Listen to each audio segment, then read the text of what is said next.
प्रारब्ध के सभी दर्शकों को हमारा नमस्कार. This is our YouTube channel and today we welcome mister Vijay. Vijay ji has been is a shipping and finance consultant, but the most important thing that he does and his passion and his work on a daily basis is bringing back our deities, our devatas in the form of sculptures back from the museums and the private collections of the from the entire world. So this has been a very important project for him, and we might have heard two things, that a lot of our sculptures and deities, the idols, have been stolen and they have been taken to they have been sold in millions and millions of dollars to private collectors and museums abroad. And also Modi ji, our prime minister, when he goes abroad, uh, PM of Australia and PM of UK and Canada, they gift him the deities back to him, and which are then brought back to India. So there is a lot of I'll work. stop There are a lot you. of I'll just Hanji, I'll just stop you right there. The right Hanji. word to use is not gift. You gift something you own. The right word we Yeah, should use in this is repatriation and restitution. Restitution is right, giving back. You give something which you have title ownership and possession. In this yeah, case, overseas dignitaries only had possession. The title always resided with India, and that's why it cannot be a gift. It should not be called a gift. It is something that is given back to the source communities who right. originally and continue to own it. So I'd like to say that uh, ये मूर्तियां always belong to us. This is our Right. shared heritage. आपकी ये And बात बिल्कुल सही है sir. और ये मैंने शब्द थोड़ा सा इसलिए भी इस्तेमाल किया था कि उन लोगों को लगता है जो दे रहे हैं कि वो ये उनको ऐसा लगता है, exactly, पर हमारे लिए है कि हम अपने देवताओं को वापस लेके आ रहे हैं. okay. Our this has become a photo op. I think what we hmm, should. This is the start of their re creation, in the sense that the original creators never intended our murtis to be pieces of art. The Western world sure. looks at our murtis as objects of art, and Right. they change this restitution ceremony into a photo op. It should not be the case. The real photo op, if ever there should be a photo op, is when these deities go back to worship. Right. क्योंकि इनमें प्राण प्रतिष्ठा की जाती है, इसलिए इनका सम्मान. जैसे राम जन्मभूमि में भी जो हमारा केस हो रहा था, उसमें स्वयं रामलला ही पार्टिसिपेंट थे, not any person. He was the deity that was fighting. Even Sabrimala case में भी. तो ये थोड़ा सा मैं इसलिए I was putting it out for the just knowledge sharing with the audiences, nothing else. And of course, with this conversation, all this clarity will be brought in, and they will be provided the right information कि ये क्या है, ये photo op है, उसके पीछे क्या है, what is happening, what is the work, and what actually it should be. तो सर, आपके बहुत सारे इंटरव्यूज में और आपने कई जगह ये बात कही कि आप एक माध्यम है, देवता खुद घर वापस आना चाहते हैं, उन्हें बाहर ले जाया गया था. तो ये अपने आप में ही सारा डिस्कोर्स चेंज कर देता है कि हम जो आम पब्लिक के मन में है, people think that these are just idols, and also a lot of curators have been telling this as they are pieces of art. They are not. So kindly tell us, sir, ki, when did this work of yours started? Of course, Yeah. you have answered this question many a times, but in brief, if you can, please. Anji, May is in this field. I'm not a trained archaeologist nor a trained historian. Yes, sir. It's all my self-learning process, self-taught. Hmm. So when I started documenting temple art, architecture, traveling around India, Southeast Asia, to look at the Indic influence. Hmm. This happened sometime in the late 90s, where there was a time when photography, from a prohibitive cost, it came down to say it's still not very cheap, but when I say photography, I'm not talking about mobile phone photography. I'm talking about the 90s kids, as they say, you need to know how to load a film roll, and then you have only 26 or 27, and if you properly mount it, maybe you get two more snaps, and 32, then you 31. can't check immediately, you can't check whether it is right or not, so you need to wait, and you spend much more time composing your shots and all. So I was basically going around and documenting temple sites. The interest came up after reading a book of historic fiction by a Tamil writer, which was written 50 years more. मेरे दादी माँ मेरे को ये recommend किया कि ये book पढ़ो. You will get to know a lot more about the kings, and especially there's a long tradition of South Indian kings. So if you talk about the Cheras, Cholas, and Pandyas, and later Pallavas, you're talking about a 3,000-year history of kingly rulers. Sadly, not taught or heard about or spoken all around India. So the Chola rulers dynasties is somebody who I have a personal affliction to, maybe because I read this book when I was in an impressionable age. So this book has been now been brought to screen by Maniratnam as for Selvan, but nothing to take away from what is in the book.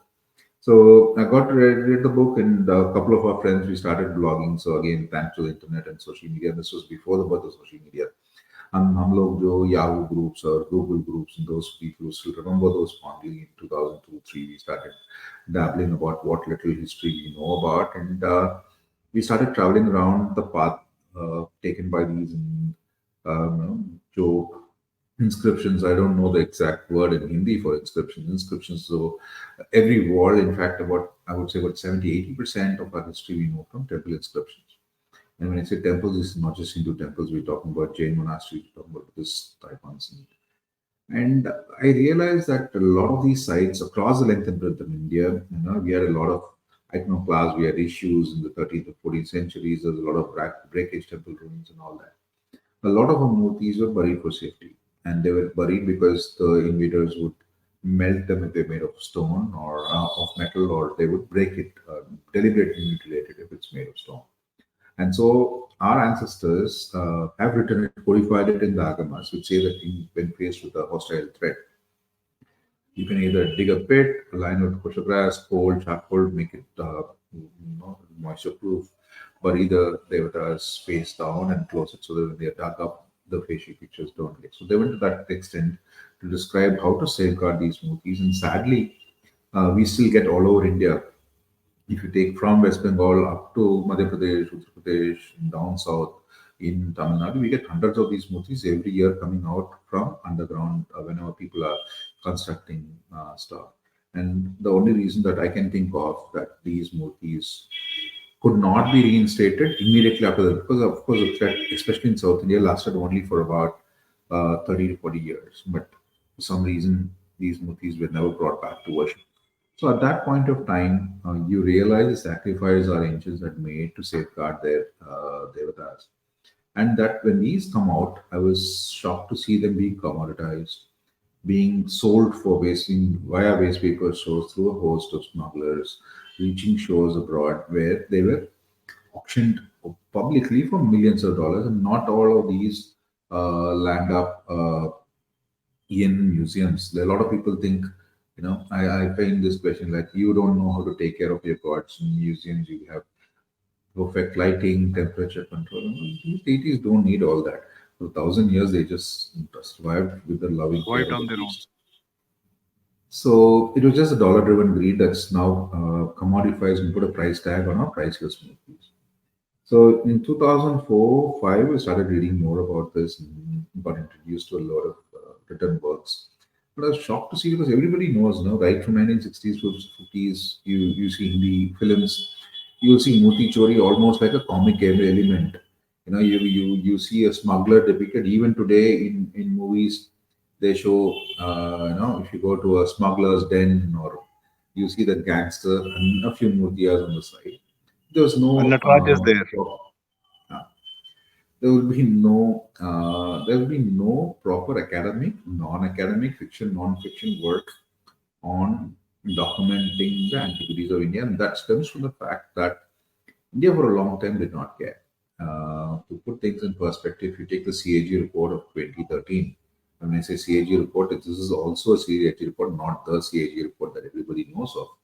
So this is the 2013 CAG report on the archaeological history of India. It talks about India is very pathetic and poor performance in retrieving stolen antiquities. And India returned or restituted between 1970. 1970 is a very important date. We will revisit why it's an important date in a later discussion. So in 1970 to 2000, India recovered 19 antiquities only. And from 2000 to 2012, India recovered zero. Now, when I talk about 19 in the same period, I'm just giving you a comparison. Nepal has recovered close to 2,400. It is such a small country. Cambodia has recovered close to 6,000. And Italy has recovered close to 148,000 artifacts. In the same, so we all started the race together. In fact, Cambodia comes in because of the Khmer Rouge. They came in into the picture only in 1994. Italy and India actually campaigned the UN to come up with a strong act to stop the plunder of antiquities. It was in the 1950s and 60s, it was almost like hundreds and thousands of artifacts were being taken out of the country. And there are documented records. There is a report submitted by India officially to the UN, which talks about a statewide list of antiquities that were stolen, temple thefts. But sadly, somewhere between the UN representation and to the implementation, the UN came up with the UN Statute of 1970, which basically says that any signatory to this convention, if you can prove, like for example, you're talking about restitution, if there is a country which is called a source country, like we, India, Nepal, Cambodia, Egypt, Turkey, Iraq, Italy are all considered source nations. Like we are some mines that supplying ore, and there are Western markets which are where the actual consumption happens. And we're talking about the erstwhile colonial powers, the EU, UK, Singapore, Australia, for example. This is where the antiquities trade, and of course, the perennial black market in Switzerland. These countries, if you can prove that your artifact was stolen after 1970, and if the other country is a signatory, they have 30 days to refute your claim. If not, the object is forfeit to India. So we don't need our prime minister to go there and have an event. This artifact is forfeit to India, and this is the work that we currently work on. But there's another problem with this.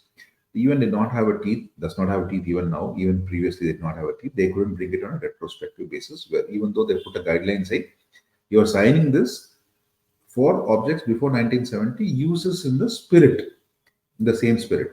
So if you know you are holding a stolen object, return it. This is what is called common law. In common law, a thief does not pass good title. No amount of passage of time washes a stolen object. A stolen object continues to be a stolen object. So we have successfully, India in the past successfully fought claims in London, and which is one of the main cases which is listed in the other judgment you talked about as well, wherein the deity, which was a Nataraja from a village called Patur, which was bought by a Canadian company, and it was caught in Scotland Yard in UK. The British courts intervened. India sued the importer, Bumper Development Corporation in Canada, and the case happened in the royal courts in London, where, amongst other things, the deity sued. And the judgment was that even if there is a single brick of a ruined temple that is intact, the temple in Hindu faith can be brought back to worship. That so the claim of the temple and the deity was considered superior. In fact, the Nataraja's wife Parvati sued on behalf of her husband and brought the Nataraja back home. And this was in That's 1960. remarkable. So now back to your question. So we basically formed social media groups and we started creating awareness. Because during the course of my travels, I've traveled and that I saw a lot of rampant looting happening, and the traces of looting was very evident, and it was happening right in front of us. There was not even an attempt to hide. That was because India, as I said, was not. So if you go to a store in Europe, for example, in Paris or somewhere, you have these modern stores selling Avegas with the price tag on it or in an auction. If you sell an entire artifact, the then police will be after them. If you sell a Cambodian artifact, the Cambodian people will be. But if Indian artifact, nobody didn't care. So Indian art was like, free for all. We wanted to stop this, and in fact, I presented a couple of papers in 2008, 9, trying to put a number to this loot, saying that look, we are losing so many artifacts because these are coming out on the other side in auctions. But for a long time, there was a sense of disbelief and debunking. Itna kuch nahi ja raha hai. Only five. Even in Parliament, the Minister of Culture would table numbers saying, तीन मूर्ति चोरी हुई, 10 साल में 4 मूर्ति चोरी हुई.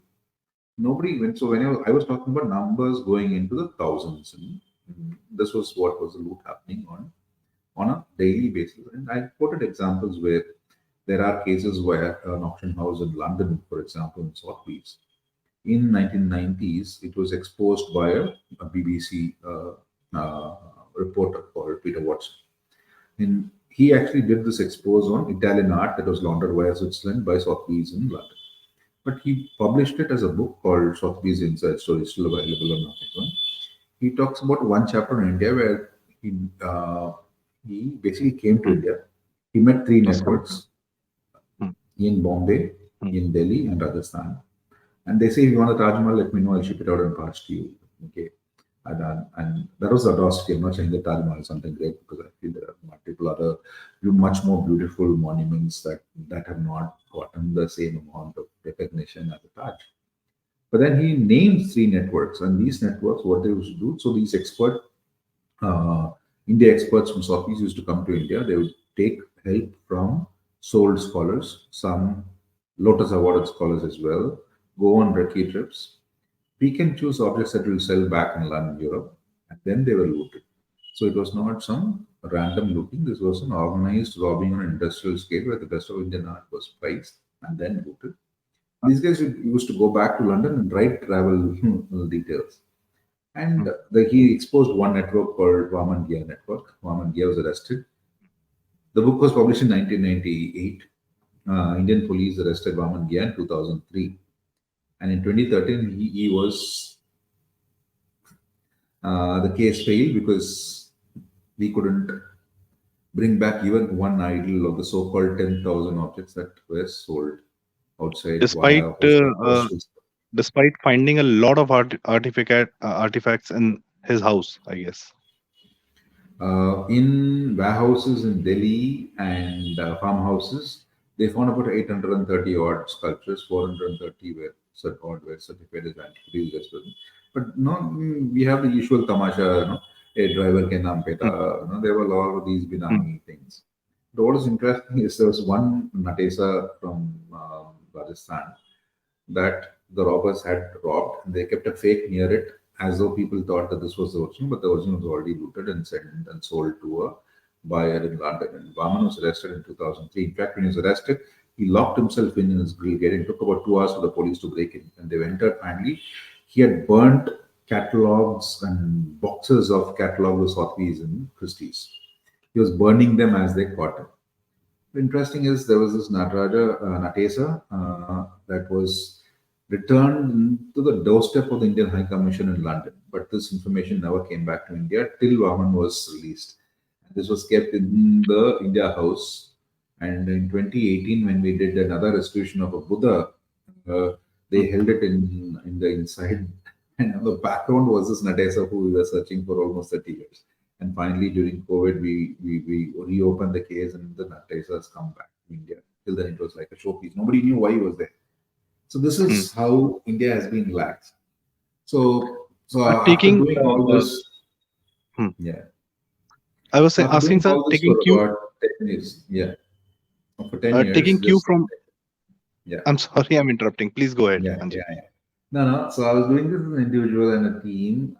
In 2013, I was doing these. I used to go down and meet some influential people and tell them, like, look, I need your support. I was very clear from the start that my initiative will not be for any awards, rewards, or funding. So we never asked anybody for any money till date, and I was stuck by it. I said, can you make this noise heard in the years to be? Now, you will go down and history as the minister will brought back the largest number of antiquities in independent India, and petition Barwa ki dijiye. That was the standard comment. And you know what happens to petitions in India. So luckily for me, I was doing this session in a friend's house. And this was two influential people, and I knew one of the persons who was attending was later became the economic advisor to Prime Minister. He is now part of the Economic Advisory Council, and in the house in which I had given the lecture is Anant Nageshan, who's current economic advisor. So this was like, and I had a couple of others, including a couple of Hmm. friends in Singapore, and Anurag was there as well. There was time when there was a change in Delhi as well, and the comment given was, you're sounding like one guy sitting in Singapore, but let's form what you're doing Hmm. into a. So we'd already worked with law enforcement in India, in the US. Uh, we had actually arrested probably the largest ideal smuggler, who's the villain of my book, Subhash Subhash Kapoor. Kapoor, in 2011, extradited to India in 2012. But for 2 years, nothing happened. He was extradited to India, not a single object came back. So we coined the name India Bread Project, so that we become an organization instead of individual knocking and trying to break doors. But then the background work happened from 2003, 4, and we had already used leverage social media. So, for example, what we do, we form focus groups on social media, wherein we would run themed weeks. So that'd be a Jaina week, Pashmada week, and volunteers from all over the world would send photographs. So for a few Facebook likes without spending a dollar, a week over the last 20 years, we've collected the largest collection of distributed photographs. So you name any museum, any auction, we have already the photos archived. So the next step Hmm. was fishing in this to basically collect a core team of volunteers. And Hmm. these volunteers would help us with, again, not money, but books. So we started buying books, catalogs, old auction house records, and scan them and start keeping an inventory of internet that's already outside of India, and then track how they went through. And that's when we realized that this was not happening just in the 50s and 60s. This robbery happened even in the colonial period. And during the colonial period, it was not just the British, the French, the Dutch, the Danes. So everybody who has come has plundered this land. And some of them are so stark that you'll be surprised that there's this Jesus priest who goes into Karnataka and takes and robs about 80 despite not getting, he applies to the king for permission. The Raja does not give. And this guy goes around, white man, natives, and he gives them a spectacle. In return takes away 20 sculptures that are on the ruin. So these are like very, very gullible people. You should imagine 100 years Hmm. ago, we have so much, maybe we have too much of art. And then there's another case where a Danish So, collector gets about 30 bronzes that hmm. was buried about. He's digging for his fort. 30 bronzes come up. He gives the locals a bag of rice and some betel nuts and takes away these 30 and sells it to the king of Denmark. And he writes, I bought it from the locals, but he doesn't say what he bought it for. He bought it for a bag of rice. Sorry, your question. I mean, this is such a fascinating background that you gave us for such an important work. And मैं ये भी थोड़ा सा जानना चाह रहा था, जैसे हमारे यहाँ अभी हम अगर मैं यूपी की बात करूं, since I am from Lucknow, and हम यहाँ पे हमारे यहाँ राम मंदिर का निर्माण हो रहा है, and it is one of the biggest thing that is happening in the history of India in hundreds of years. उसका जो Rajnikant was source, there last week. yes, yes, I was about to come to that. Okay, just 2 days back, and of course, he touched the feet of Yogi Adityanath ji, because Adityanath ji के बाबा गुरु जो थे महंत अवैधनाथ जी, और उनके बाद महंत दिग्विजयनाथ जी, they were very instrumental in this Ram Janambhoomi Andolan, and they used to head it. So 1949, when the source of the entire movement, वो मूर्तियों का प्राकट्य हुआ उस जन्मभूमि के स्थान पर, the deity just arrived there, and from then on they have been at that place, and the entire movement has been around that deity, and it I'll has give you I mean, two examples where my personal so work this is the is working. importance of a deity, this is the importance of an idol, a deity. uh, it can it can create a movement, such a movement. It has such a profound effect in the entire psyche of India. So Yeah. I mean, So I'll that's give you where two your work also examples. comes in. Yeah. Yeah, Please, two please. examples. So Hmm. last year, one of our friendly friends in the UK, about 2 years ago, wrote to us saying there is this grotesque-looking statue outside a garden outskirts of London. Can only be yours. And this was the deity was a Yogini from UP, Pata Lokaharita. And this was stolen in the 1970s, 80s. And 64 Yogini, 64 yoginis. part of the Chaucer Yogini from Part of it. Lokahari, part of it. One of it was recovered in 2014 from France, wherein it was again the Waman Gia gang. So this one was just left on a farm, and he managed to talk to the owner and say, because they just bought the farm and this ram-headed yogini, goat-headed yoginis came with it, and she was good enough to say, yeah, please, if it's a god, I'd like to give it back. This is what we want to encourage. Do the right thing. Now that you know it's stolen, give it back. And of course, we did some background check with the Metropolitan Police. They said the current owner has got nothing to do with it. He's just a good faith purchaser. And on August 15th of last year, this deity was given back in India. And incidentally, 2 months ago, we were approached by the same friend of ours, Chris of Entrepreneur International. There's another Yogini aa raha hai, wo bhi they want to give back, but not this another owner. It was like a recovery agency, like it's got like a building constructor. He's found these two, a Chabunda Yogini, and 2 weeks ago they were handed over to Indian High Commission, and that news is going to come back. The formal ceremony will happen next week, where you'll add two more. But coming to Ram, so in 2015, we got information from one of the volunteers in London. Is walking past a shop floor that there was a murti, bronze murti, Ram, for sale. This was inside the owner. It was not in public display. So he went into the house, into the shop, and the door of the owner opened, and inside his room was this bronze. Lucky for us, this volunteer snapped. I'm not saying it's a risky one. You should always ask permission to shoot, but he managed to get a grainy shot. And it was a deity. It was so beautiful, but it was not a Chola bronze. So people who don't know about Gupta stone, Pallava stone, and the Chola bronzes are considered the high water mark of Indian art. And because of that, they go for millions of dollars. So now we had to find out where this Ramurti was from. And, we searched, we went back, we searching everywhere. And for about 2 years, I couldn't find where this Murti was stolen from, because sadly, a lot of people who even not only in the Hindu faith, in the Jain faith, they don't register complaints. So right now people think, why get into the trouble? But my pet peeve is somebody robs you on the road, take pickpocket, what do you do? And here somebody is robbing your god, you don't even. So sadly, what happened was we couldn't find it. And about 2 years later, I was there and I was looking at this. And same murti, but slightly different. I remember that the crown was slightly shaped different. And I realized maybe it's not just Ram, Lakshmana also is with it. So we started searching for a proof. And it was a Vijayanagara period, which is like 15th, 16th century Murtita, stylistically, because we've studied bronzes, and Chola bronzes are my subject of study. We said, okay, let's search for temples where entire group has gone missing. And you will not believe, in 1978, there was this Murti, there was this temple in Karaikal. Ram, Lakshman, Sita, and Hanuman were all stolen. Lucky, just opposite the street, there was another Hanuman temple, which had a very special Hanuman. This Hanuman is a composite of Hanuman, Garuda, Krishna, all deities, Thayanetra with 3 eyes and burden.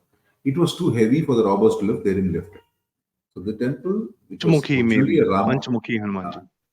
no, it's not Panchmukhi, it's Ekamukhi, but with Trinetra, and it's a very unique Hanuman statue. So this Hanuman was brought into the Ram temple, and that temple became a Hanuman temple. So public memory was lost that this was actually a Rama temple, and because we were searching for Rama temples, it didn't come into the fold. So I was visiting another museum from that belt when I realized that the stylization was very similar to the Karaikal belt, and then we traveled. So Karaikal is very unique. The streets are like zigzag. One part will be Tamil Nadu, one part will be Karaikal Union Territory. So this, fortunately for us, was inside Tamil Nadu belt, was documented, and we managed to find this old priest his son now does the work for the temple. He said, my father's time something was stolen, and they told us that the FIR is missing, but they got some few petty thieves, because police stations are judged because FIRs are open. So they just foisted all the cases on this guy, saying this guy robbed the temple, idols not found, close the case. But it was documented by the French Institute of Pondicherry. With this evidence, we went to the High Commission, The first secretary was very cooperative. They went and met the dealer, showed him the proof. The dealer said, I not only have the Rama and Lakshmana, I also have the Sita. So he gave all three back. On August 15th of 2019, all three murtis were given. They have now gone back to worship. They're currently back to worship. Now imagine for about from 1978 to 2021, they were away from incense, flowers, and all. They've gone back to worship. Sadly, the Hanuman is located to a museum in Singapore.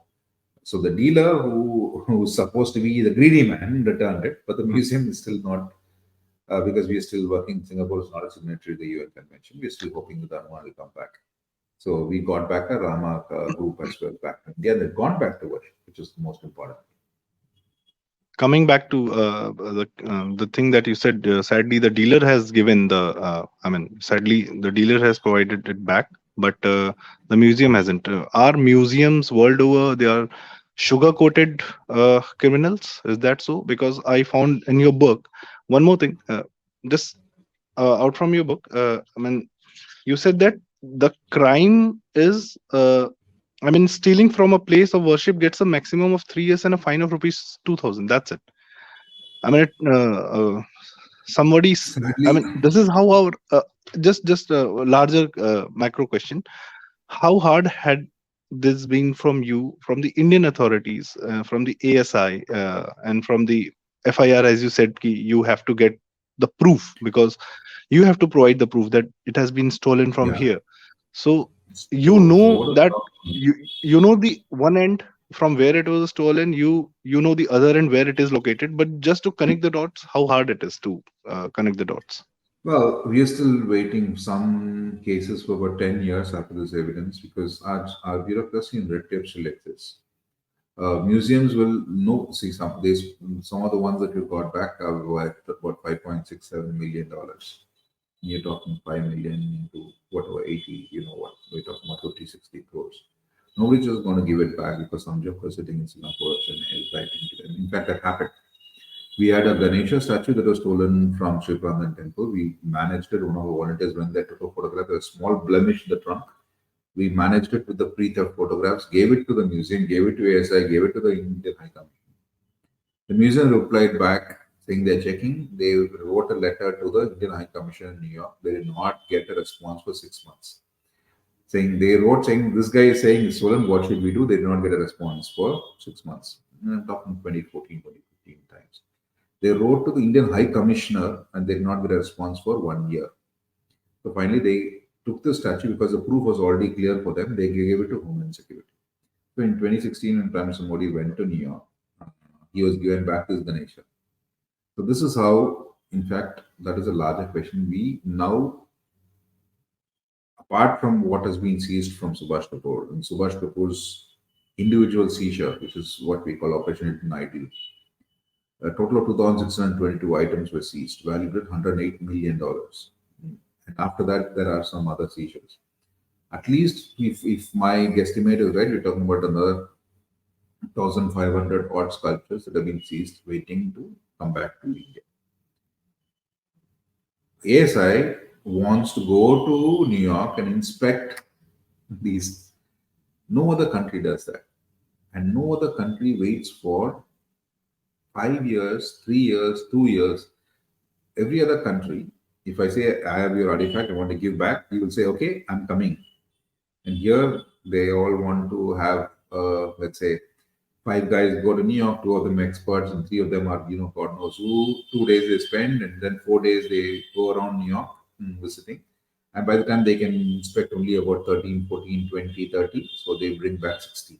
So somebody is offering 1,500, and we bring back 20, 30. And for that also, we don't have a budget to transport them back to India. So we Because need, the budget for the has been insurance. gone in the traveling expenses of their entourage. So that is one part. And Maybe in terms of the other question that you asked for, India does not have a section for heritage crimes or temple theft. We have to go under section 380, which is housebreaking theft. Today, housebreaking theft, minimum penalty is 3 years, 3 months, 3,000 rupees, maximum penalty is 7 years. And in my home state, there's a stupid amendment, which was done in 1993. Apparently, they did it in good faith because these temple thieves were coming out in 3 months, Sometimes there are a lot of complicity involved. So some good intentioned person said, okay, temple theft, there should be 3 years minimum. But when they drafted it, they left out the word minimum. So today, if you rob a house in Tamil Nadu, you get 7 years. You rob a temple in Tamil Nadu, you get 3 years. And because of that, even major criminals, when I talk about, I'm not even talking about Subhash, I'm talking about people who robbed about 13 bronzes from 2 temples. They were arrested in 1991. That happened in 1990. They found parts, the idols, they had melted it, thinking it had gold. So they cut hands, leg, feet. So they found these 13 movies in bits and pieces. And when they put together, they had more than 13. They had about 4 more idols parts. This case came up for hearing in 2002. So theft happened 1990. The case came for 2002. They were acquitted despite the recovery of these photographs that they were stolen. And then in 2013, appeal was done. And in 2016, they were convicted, by which time 3 of the accused had died. One was in advanced stage of cancer, and one was 75 years old, something like that. Each of them got one of them got 3 years because that was the maximum. The time spent in between, they were all left out. So on one side, if you succeed, you make millions of dollars. On the other side, you get 3 months. Other states in Tamil Nadu, you get a maximum of 3 years. So both are a problem. So what we did, in fact, the good thing is we managed to do a session with the EAC, and the EAC in September made out a white paper to the PMO, which is in public domain, and because of that, the Joint Parliamentary Committee was also constituted. We were called for the discussion, but because of the logistical issues, we got the invite half an hour before the session. We managed to do it via Intact. Intact chairman was very helpful. He took our request, and also the EAC was very helpful. So the JPC has published 2 weeks ago a 311-page document, which talks about a lot of things that should be done to protect further theft. So I mean, before I come to one of my questions, you expect that this will turn up into a bill, and then that will help in bringing back of our deities in a much more cohesive manner? For me, as I said, I always believe that we have not done anything for 8 years. I gave you numbers. India, 1970 to 2000 was 19, 2000 to 2012 0, 2012 to now, as per our working, we've crossed 600. As for the government's working, it's 297 or 300 because the others are already handed over to Indian High Commission waiting for transfer. We've got another 1,500 odd coming into. So we should cross technically about 2,000 number.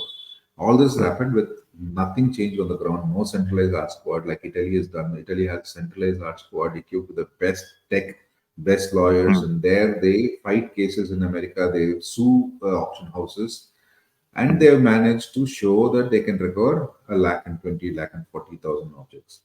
Whereas us, we don't have a national art squad, we don't have a section IPC, we don't even have proper officials, we don't have academic institutions that are certified addictives, and almost every case. But I'm not saying that India is unique. Subhash Kapoor is the only person in the world at the top level. I'm not talking about substance level smugglers, robbers. At the top, he's the only one who's ever done any time. In the US, Europe, nobody has even spent hours inside for antiquities theft. And even the US is now looking at it more seriously because the same networks are bringing in artifacts from India and Italy, also bringing artifacts from Syria and Italy, and where those proceeds from Syria and Iran, where those proceeds are going. So, and then there is money laundering, there is tax evasion. So all these are now hurting them. That is why EU and the US have taken interest. Not that they want to give you these back.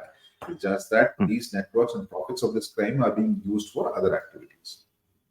So, focusing on, let's say, Bharat, apart from everything, do you think, I mean, what I see, the importance of a deity in a town, in a temple, प्राण प्रतिष्ठा के साथ में उनको जब स्थापित किया जाता है, तो that energy runs that the entire. I mean, it runs the entire human civilization around the town.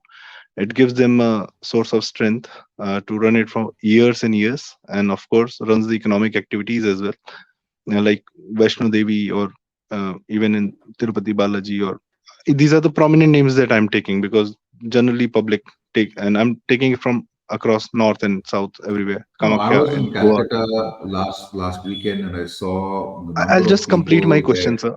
I'll just complete my question, sir.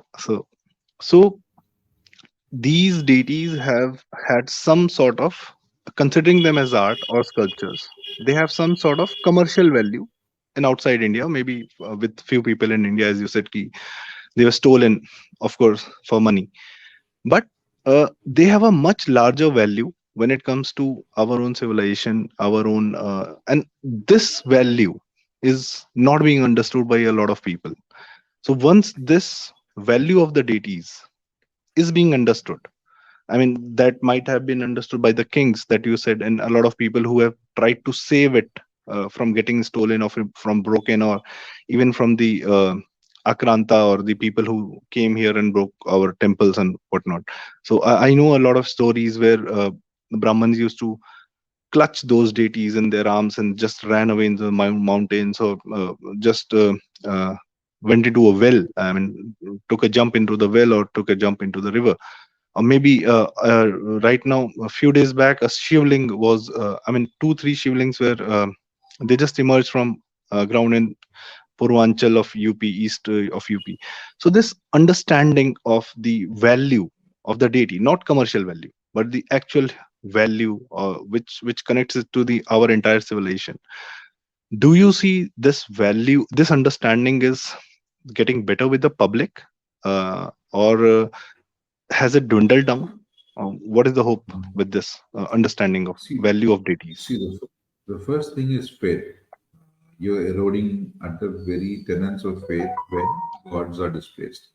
And I think Mm, I have seen it personally when the gods come back and how the locals cherish his return and celebrate the return. And I think it should not be politicized, but it should be publicized.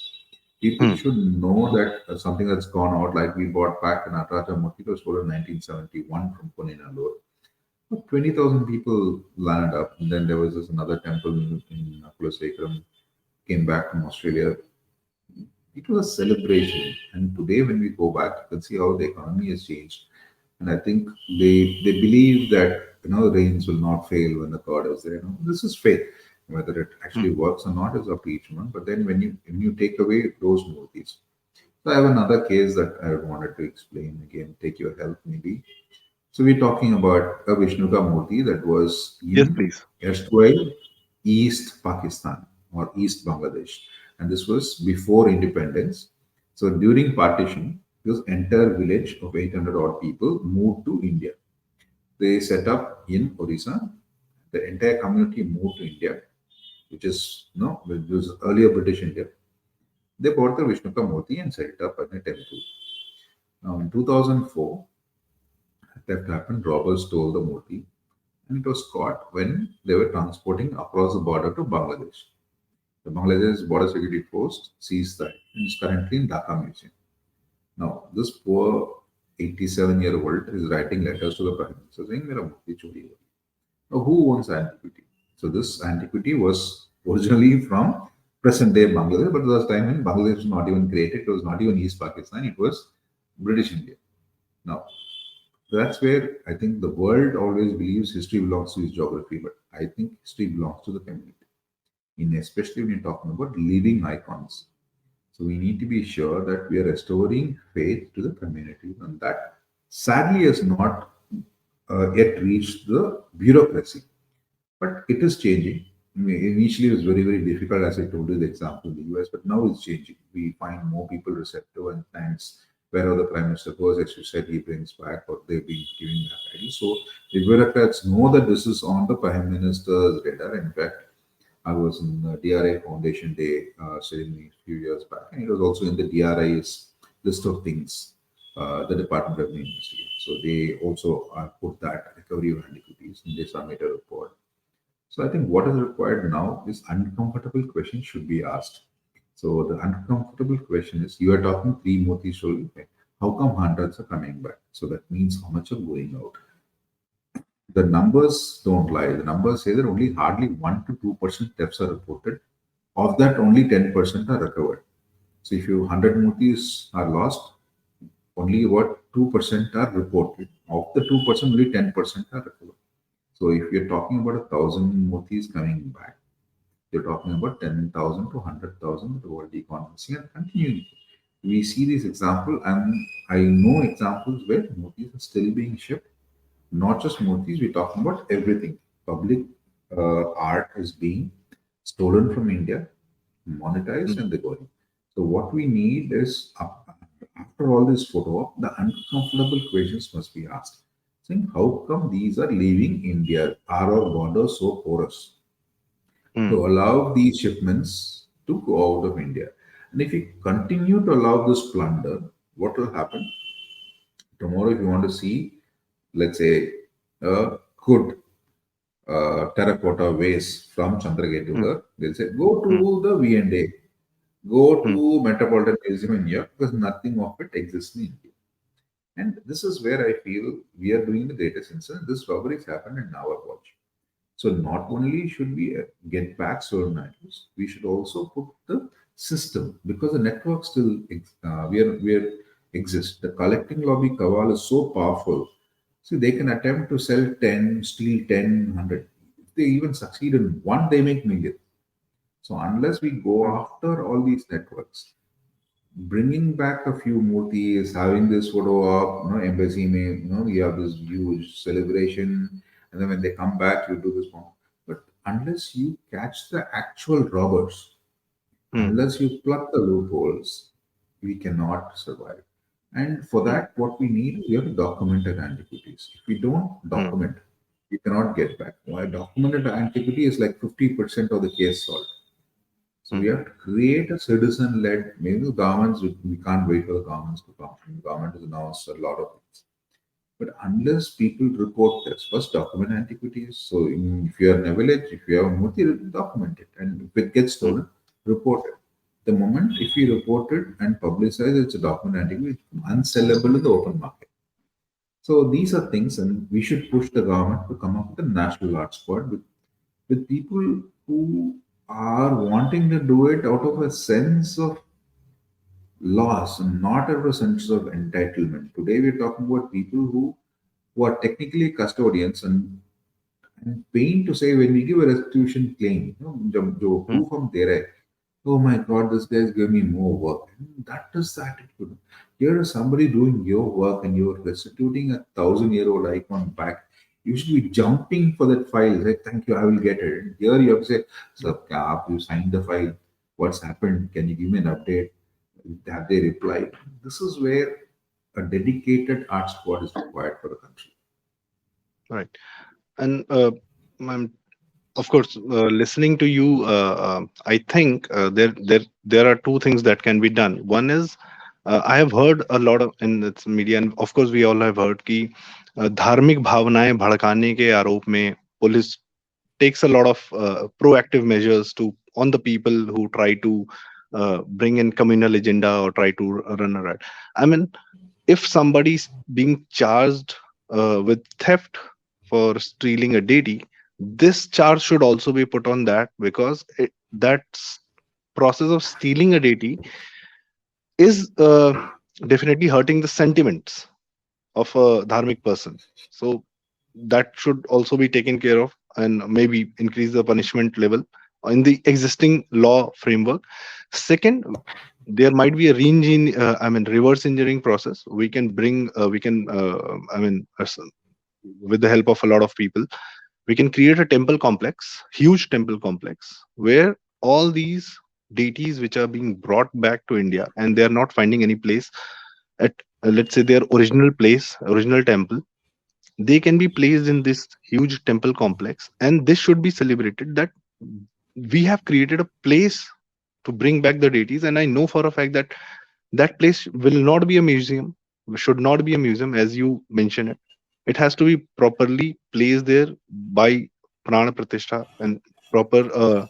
And if it is a temple complex, maybe this can be done in near future. That will also make a place where people can go and see and learn that how these deities have returned as well. And of course, some stories and of course those things also can be placed over there. So temple complexes should be created specifically to place in the deity who is coming back, and maybe The this reverse is can be a happening, possibility. unfortunately, Sandeep, in the sense that even in Tamil Nadu and Andhra Pradesh, deities are Hmm, being locked up in census storages fearing death. So, because the robbers are so ingenuine, we are hmm, locking up our gods. Their hmm. regular festivals are being disrupted. Their regular way of life are getting disrupted.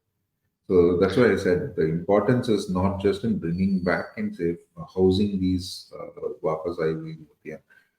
The larger and more important thing is to stop the loot. Why are The our idols pilgrimage. leaving ashore? Hmm, So unless we do that, you know, hmm, it, and I think when you say committed people, you hmm, use the right word, dharmic people. Dharmic people hmm. should come forward and report this. Sadly, our own people are to blame. Where, I'm not talking Yeah, about just Hindu murtis. I'm right, talking very about right. Jain murtis from Mount Abu. We have recovered like four Jain marble statues, one from Australia, one from Yale in New York. Hundreds are being coming out of auctions. And you know where they are from because when you go to Mount Abu, Hmm, there are hmm. modern replicas kept there. It And they is don't even want to go amazing and place. claim. Hmm, So the story is unless I'm not saying so in our culture when a murti gets damaged, you make a new one that has also become God. Fine. hmm, But people don't realize that these murtis where they are headed. No, you're only seeing in museums. I have seen in private collectors' houses and swimming pools and gardens. So imagine though Devata, in my home state we call bronzes Tirumeni. The Tirumeni means literally body of God. They are treated as living beings. The priest will wake them up by singing songs. He would bathe them, ceremoniously feed them. In the night, they will be sung to and lullabies to of sleep. course. And to see them inside a rich man's bedroom, in his indoor swimming pool, Kosha Devata is lining his swimming pool, and that hurts. And sadly, we don't see that hurt translate into action among our custodians and, let's say, politicians. When they come back, they all join the queue. But later, Hmm, including Dharma people, I have seen, I've done a lot of these talks, and now I've stopped giving these talks and lectures hmm, because hmm, people, the next day, when they see these, they feel really compelled. But the next day, they go back to their mundane works. hmm, Nobody wants to take this on and take this forward, including people who are assigned these roles. We have a Minister of Culture, we have a Minister of Culture, we have hmm, hmm, ASI, MEA. All they have to do is do their job, and we are hmm, doing their job. So when somebody else is doing their job, the question is, if we don't act now, hmm, and to answer your first question, why I say call myself as a vehicle, there are many people better qualified than me, better able than me inside these departments who knew about this story but chose to keep quiet. And they chose to keep quiet because they were either complicit or they were scared. And because of that, for another decade or two, these stories continued to happen. And we didn't You want mentioned that a to lot happen. of Padam Sris were also involved in this. I don't want to call it I know. malign Hmm. award. I'm calling it Lotus awardees. Yes, they are. Uh, They or are mute continuing, spectators, maybe. not mute spectators. They've written catalogs. They've recommended. They've authenticated artifacts. They've taken. They've given advice. They've given recommendation letters to these smugglers. A lot of them are still outside. Sadly, Sad. uh, they're enablers of this trade, which is Hmm, commodifying our priceless gods. hmm. So, I mean, it has been a amazing talk. Thank you so much for giving a lot of time, sir. And my apologies for the initial hiccups. And but then I have a lot of hope that this understanding of value of being a dharma and dharma, and as well as the symbols of dharma, particularly these deities, the life. that they bring to a place, to human beings, to history, to the economy, everything, and they have a lot of value, and they should be uh, they should be treated as a, I mean, earlier as they used to be uh, treated earlier, in their full glory, in their full form, and of course all the rituals and everything, I mean, proper, their place is in a temple, nowhere else, nowhere else. So with on this note, I think things will happen for good. Things will definitely happen for good, and you'll, I mean, a lot of work that you have done has opened eyes of a lot of people, people like me who never knew. And with this book of yours, The Ideal Thief, people should definitely read it. And of course, I guess this is a few years back book, and it is also available in multiple languages. I guess so. And this video is not Marathi, about Hindi, promotion. Malayalam. Ji. Yeah. Hmm? Yeah, go on. I mean, You I'm first said saying it. this video is not about promoting your book, but the promoting the idea, the work of yours, the importance of deities, the value of them. And let's do, if everyone should do a bit to bring them back, to place them in their proper place. So thank you so much for talking to us, Vijay ji. And I would like to have your closing remarks if you have something to say. Then we can. I would say that this is in our constitution, it's Hmm, in our DNA, it's in our blood. It is the law. So we have to hmm, respect the law.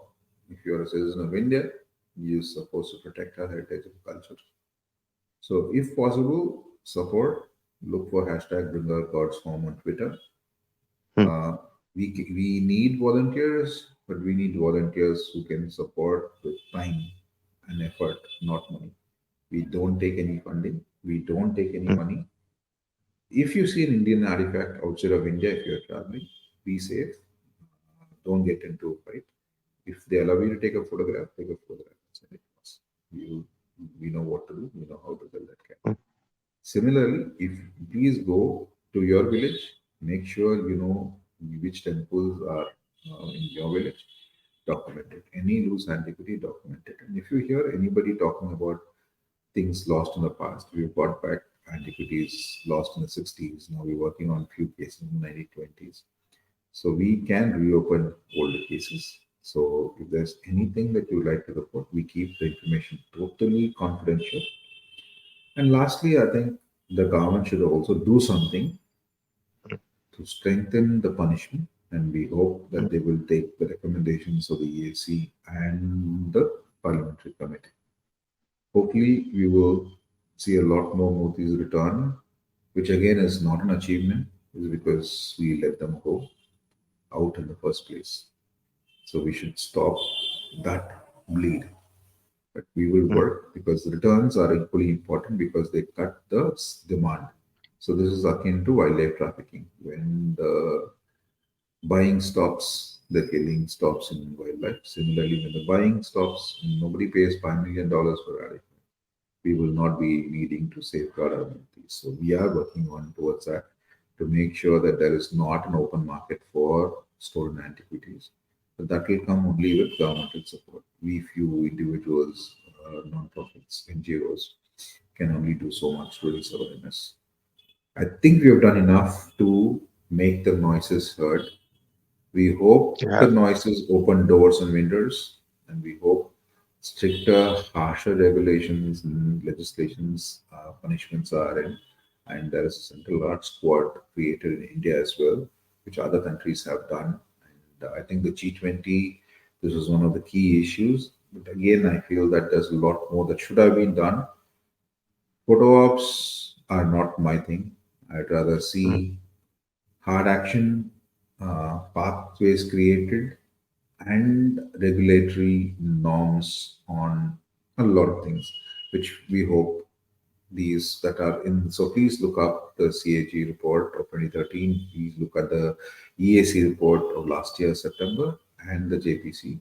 I think all these are very, very important hmm. eye openers for citizens. Thank you. Thank you so much. And I think a lot is yet to be known and lot is yet to be. I mean, this was a 1 hour talk, but a lot is left. I know for a fact, and hopefully, temples are freed from the government controls in south, and then they can take care of everything on their own. And this is society's own work for their own sustenance and for their own civilization. Uh, Governments can come and go, but this is society's own work. They can only help. I need So I help hope. from you. I need you to ensure that the Lokahari Yoginis are not kept in museums in Delhi. Two of them are in the Delhi museums. Two more are returning this year. So please use your powers to at least get them into UP. These are Sir, UP's treasures. They should at least go back to UP, and if possible, they should go back to Lokahari. We've got four back now. More hmm, will follow. So I hope our effort is I it continues. I promise you, I will do my best to what you are saying and to get them back here in UP and to their proper place. So on this note, on this productive note, we end this talk. Thank you so much, listeners, for listening to us, and of course, follow Vijayji on Twitter, Poetry in Stone, to know more about him. Google and his book, of course, The Ideal Thief, and it is an amazing book. Please पढ़िए, मजा आ जाएगा पढ़ के. एक thriller भी है, बहुत कुछ है उसमें. मेन है सभ्यता के लिए जो आपको करना है, उसके लिए भी सारी जानकारी इसमें. Thank you so much Vijay Jai Hind. Ji.